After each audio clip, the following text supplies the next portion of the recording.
बच्चों, कैसे हैं आप सभी? आई होप अच्छे होंगे, राइट। चलिए, मैं योगिता प्रजापति यूट्यूब चैनल पर आप सभी बच्चों का स्वागत करती हूँ और आज मैं आपके लिए लेके आऊँ एक्सरसाइज 4.2 का क्वेश्चन फर्स्ट का थर्ड पार्ट। इसके पहले फर्स्ट और सेकंड पार्ट समझा दिया है, फटाफट वो वीडियोस देख लीजिए, राइट, क्योंकि ये सम थोड़ा सा डिफिकल्ट है, इंपॉर्टेंट है, एग्जाम में डेफिनेटली 5 मार्क्स में आता है। ठीक है, तो चलिए स्टार्ट करें बच्चों। देखिए क्या कहना है, गुणनखंड विधि से निम्न द्विघात समीकरणों के मूल ज्ञात कीजिए। तो आपके सामने जो समीकरण दिया है इससे हमें मूल ज्ञात करना है, ठीक है। और विधि क्या होगी? गुणनखंड विधि। तो गुणनखंड क्या होता है, मैंने पहले भी आपको समझाया है। ये जो बीच वाली संख्या है इसे खंडित करना, मतलब दो संख्याओं में डिवाइड करना, ठीक है, दो संख्याओं में बांटना, उसे हम गुणनखंड कहते हैं। अब वो दो संख्याएं फिलहाल तो मैं बता नहीं सकती हूँ, क्योंकि पहले उसके हमें रूट सॉल्व करना होगा और रूट देखते ही अधिकतर बच्चों को बहुत सारे डाउट्स हो जाते हैं, है ना, बहुत सारी टेंशन आ जाती है, अरे रूट वाला है ये तो सॉल्व नहीं होगा। तो देखो काफी इजी ट्रिक से मैं आपको समझाऊंगी स्टेप बाय स्टेप, ठीक है बच्चों। तो आइए पहले इसे सॉल्व करते हैं, दोनों रूट को। आप देख रहे हैं यहाँ एक्स स्क्वायर का गुणांक √2 है, देन लास्ट में हमारा अचर पद 5√2 है। तो इसे सॉल्व करेंगे 5√2 मल्टीप्लाई बाय √2। तो क्या हो जाएगा, 5 तो ऐसा का ऐसा, रूट में रूट का मल्टीप्लाई करते हैं किसी भी डिजिट का, अगर रूट के अंदर सेम हो, जैसे √3 और √3 तो सिंपल डिजिट आ जाती है। यहाँ पर √2 और √2 है तो रूट से रूट कैंसल, सिंपल डिजिट। हाँ, √10 अगर √10 होता तो रूट से रूट कैंसल, सिंपल डिजिट। तो एटलीस्ट आपका क्या है, 5 2 जा 10। तो हमें क्या मानना पड़ेगा, यहाँ पर हमारा क्या आया है, अचर पर 10, ठीक है। अब 10 वो संख्या है जिसका जब हम एलसीएम लेंगे तो हमें पता चलेगा कि 7 कैसे आ रहा है, प्लस करने पर या माइनस करने पर, और वो दो संख्याएं कौन सी है, राइट बच्चों। तो फटाफट हम 10 का एलसीएम लेते हैं। अभी आपके सामने आंसर आ जाएगा 7 का, 2 5 जा 10, देन 5 1 जा 5। तो देखो बच्चों, 5 में अगर मैं 2 ऐड कर रही हूँ तो 7 आ रहा है और यही मुझे चाहिए था, राइट। तो देख लीजिए, इसलिए हर बार की तरह इस समय भी मैं ट्रिक दे रही हूँ कि सबसे पहले जब भी गुणनखंड विधि कहा जाए लास्ट वाली डिजिट का एलसीएम ले लीजिए। हाँ, फर्स्ट में हो तो इस तरह से सॉल्व करके एलसीएम ले लीजिए, ठीक है। तो फटाफट आंसर आ जाएगा। तो हमारा फ्रैक्शन गुणनखंड मिल चुका है 5 + 2। अब देखिए ध्यान से समझना, √2x², √2x² ऐसा का ऐसा। फर्स्ट स्टेप में फर्स्ट रूल गुणनखंड विधि का क्या होता है, ब्रैकेट लगाना। और ब्रैकेट में हमने क्या किया है, रफ में प्लस किया है, हमें x दे रखा है तो 5x + 2x, क्योंकि हमारा 7x से रिलेटेड है, प्लस 5√2 = 0। यहाँ पर थोड़ा सा इस तरह से रफ कार्य का ये शो कर देते हैं, ठीक है बच्चों। ये हमारा कंप्लीट सम हो जाएगा।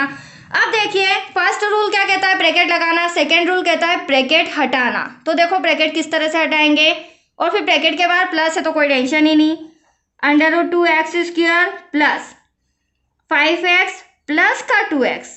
हाँ, अगर ब्रैकेट के बाहर माइनस का साइन होता तो वो भी मैंने आपको समझाया है, यदि ब्रैकेट के बाहर माइनस हो तो ब्रैकेट के साइन, अंदर के साइन चेंज कर लीजिएगा, राइट बच्चों।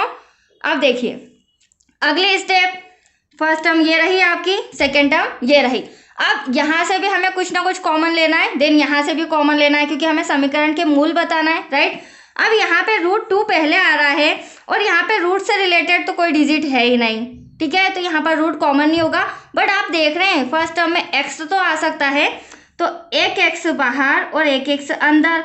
अब x में क्या मल्टीप्लाई करूँ कि √2x² आ जाए, तो √2 का भी करेंगे बच्चों, देन x का भी करेंगे। तो देखो x में x का किया तो x² √2 ऐसा का ऐसा। तो कॉमन आप इस तरह से निकालेंगे बच्चों, ताकि हम रिवर्स मल्टीप्लाई करें तो वही डिजिट आनी चाहिए। अब x में क्या मल्टीप्लाई करूँ, 5x, तो दैट्स योर आंसर 5। आइए आपको समझ में। हाँ, अगले टर्म में मैंने आपको समझा रखा है कि यहाँ से x y z कभी भी कॉमन नहीं आता है, डिजिट आती है वो भी छोटी।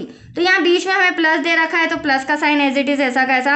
अब यहाँ सबसे इंपॉर्टेंट पॉइंट बच्चों को, यहीं बहुत सारे कंफ्यूजन होते हैं। तो देखो बच्चों, मैं आपको ट्रिक देती हूँ, हमें चाहिएगा 2, यहाँ दे रखा है 5, ठीक है।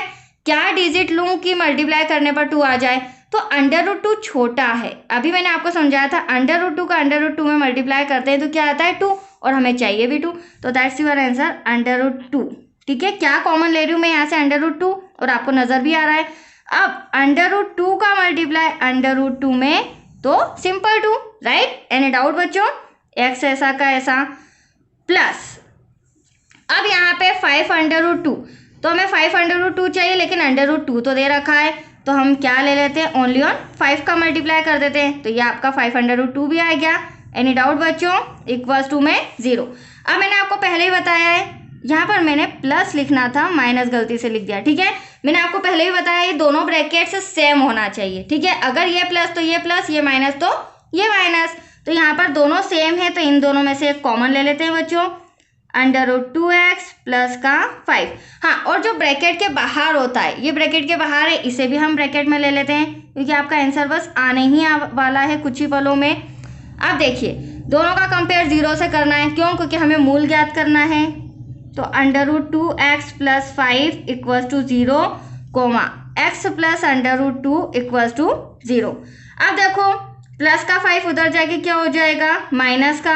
हाँ, स्टेप बाय स्टेप करना है, ऐसा नहीं कि x यहाँ रखा, माइनस का 5 उधर और √2 डिवाइड में, नहीं, स्टेप बाय स्टेप करेंगे आप, ठीक है। कोमा प्लस का √2 उधर जाके माइनस का हो जाएगा, तो एक आंसर तो आपका आ चुका है। अब हमें यहाँ भी x का वैल्यू चाहिए, तो -5 ऐसा का ऐसा √2 का आ जाएगा बच्चों डिवाइड में। That's your answer. तो आया आपको समझ में? तो ये आपका सम कंप्लीट हो चुका है और हमारे समीकरण के 2 मूल भी आ गए हैं, ठीक है। तो थोड़ा सा डिफिकल्ट है, 2-3 बार आप प्रैक्टिस करेंगे तो डेफिनेटली ये सम आ जाएगा, ठीक है बच्चों। हाँ, और लाइक शेयर तो करना भूलना नहीं है, मैं तो ये बोलना ही भूल गई, ठीक है। थैंक यू बच्चों।